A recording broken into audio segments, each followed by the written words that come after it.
Good morning, everyone. So in this video, we're going to continue with the two-part series inside my Tease and Please adult store. So in my last video, I was working on the mannequin, the red bottom tables, and a few BDSM accessories.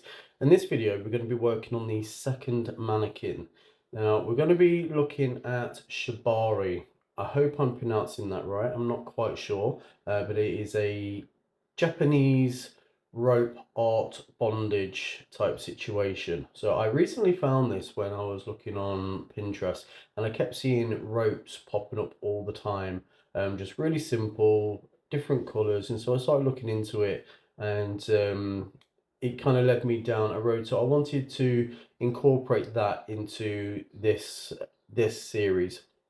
So the mannequins which I'm using, this female and the male, you can get those as a free download on the internet, and I'll leave the link.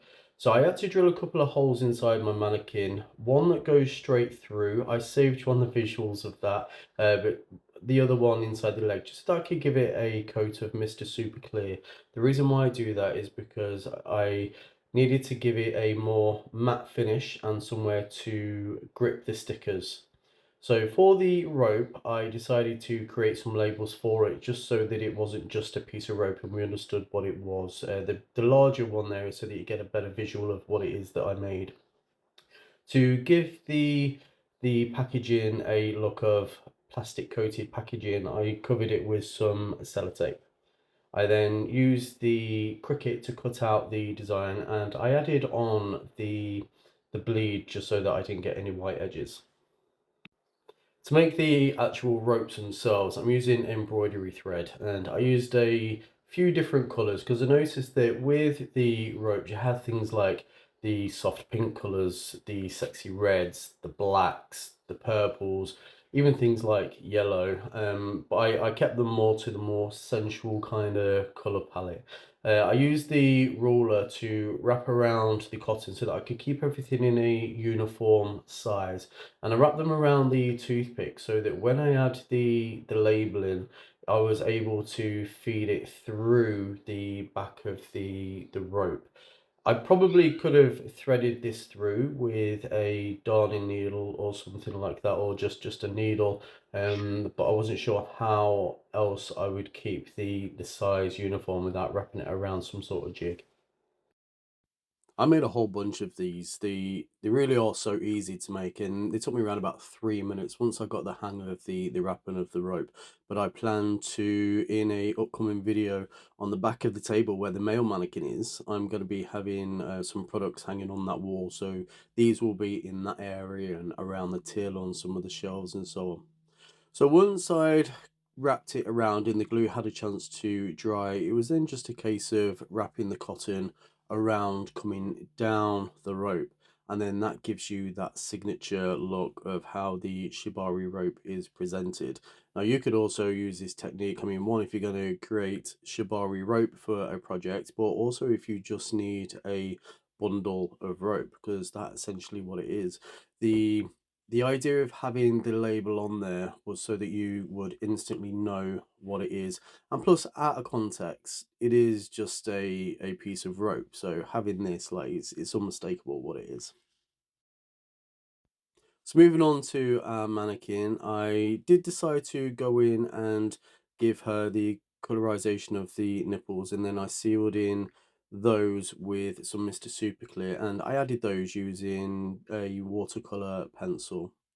Then using the liquid soft, I'm going to add the first tattoo. So these are the tattoos, or sorry, the nail art stickers, which I got from Temu.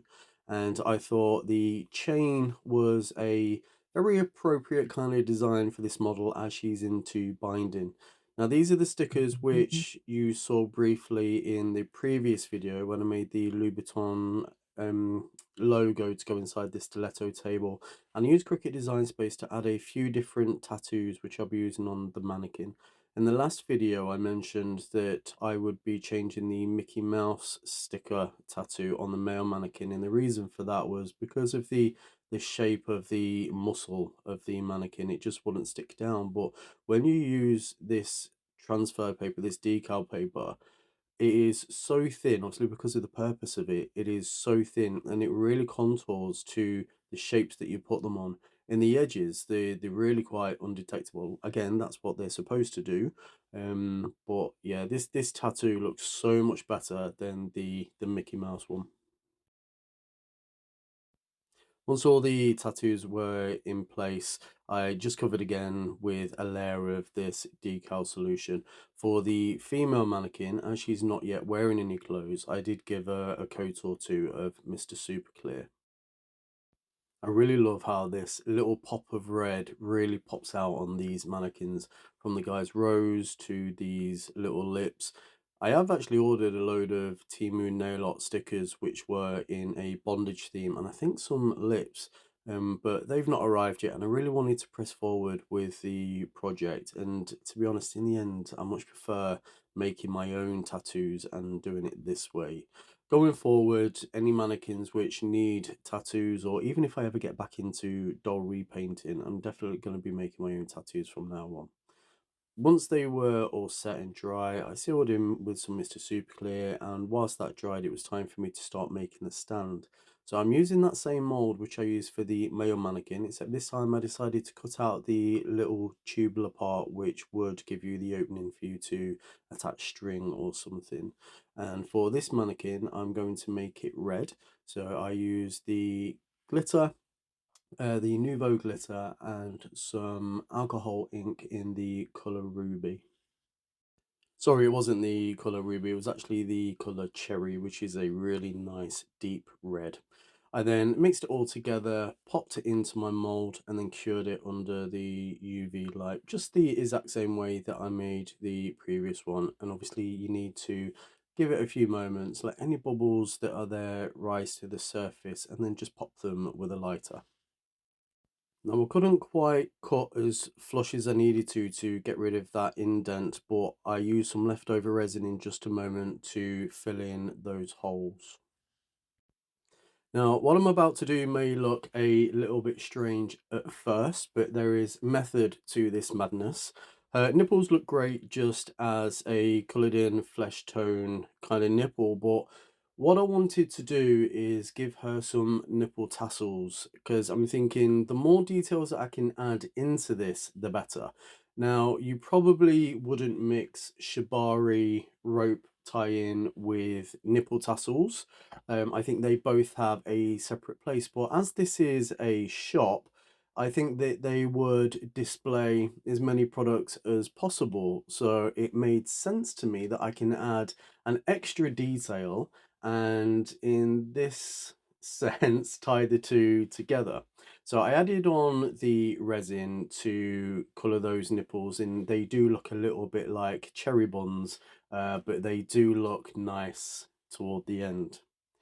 So here I'm about to make a very large mess, and this is why it's always important for you to wear some sort of protection if you are messing with resin, especially if you have really bad skin like I do, because I did drop this, but it wasn't the end of the world. Luckily I just missed my mannequin. That would have been pretty awful, but I just moved on, topped up the resin, popped my bubbles, and then glued the mannequin into place using that resin as the bond. And then as it was clear resin, it didn't take very long for me to set, so maybe 4 or 5 minutes, and now that is absolutely solid. Yeah, I absolutely love this. Like I say, the nipples look a little bit out of place at the moment. It's giving me a kind of showgirls vibe. I think this is the film that I'm thinking of, and there's one scene where the nipples are particularly red because they're being painted, and it's pretty iconic. So now I'm going to move on to the outfit. So as I was looking into Shibari, I found a YouTube video, and this was actually the very first tie-in video which I'd seen. I will leave a link to that video if you are interested. It's only a 6 minute long video, but it's really interesting how it is created, and to create these knots. And basically you just create a chain of knots, and then you thread them in a very specific way to create the garment. She calls this particular garment the rope dress, and I see why, because it is really beautiful. Ideally, I would have had something like a thick needle or a crochet hook. I tried looking for them and I couldn't find them, so I did struggle a little bit having these micro tweezers as there was no curve, but I got there in the end. If you do decide to create anything like this, then I definitely recommend you using something like that. Once I got the hang of it, it did start to move a little quicker. Like I say, it was fiddly, but the end result is absolutely beautiful. And if you notice, you see why I made the hole inside the front of the figure. And then to finish it off, I tied it in a pretty little bow, and I used a gem bead to seal the bow and just to finish it off a little bit. Now moving on to the nipple tassels. So I couldn't decide if I wanted to go for black, because obviously black and red is a beautiful, sexy kind of combination. And it kind of goes with the tattoo, but I thought that's probably the most obvious. And there's a lot of black inside the shop. And with the last mannequin being more into that dom sort of feel, I wanted to go a little bit softer. So I also really love the combination of red and pink. I think that that is a very sexy combination for a woman. So I decided to make some tiny, tiny tassels in the baby pink color. It's the same rope which I had in the final display. These were really fiddly to make as they are so, so small. But once I'd created those, I glued them into place with tacky glue, and then I colored the bulbous end of the tassels, which I glued them down to the actual figure. And then to finish them off and to tie them in with the back piece, I used some very small gems. And that brings us to the end of the video. So in my next video, I may very possibly go toward the back of the store. You may have seen in the last few videos, I have those mannequins waiting there. So I have some pretty cool plans for those. If I don't go in that direction, as we've just done two mannequins, I might work on the wall at the backside where the male mannequin is. Either way, it's going to be pretty fun. So I hope that you enjoyed the video. If you've not yet subscribed to my channel, please consider subscribing. If you enjoyed the video, give me a like, leave me a comment, and I shall see you soon. Bye.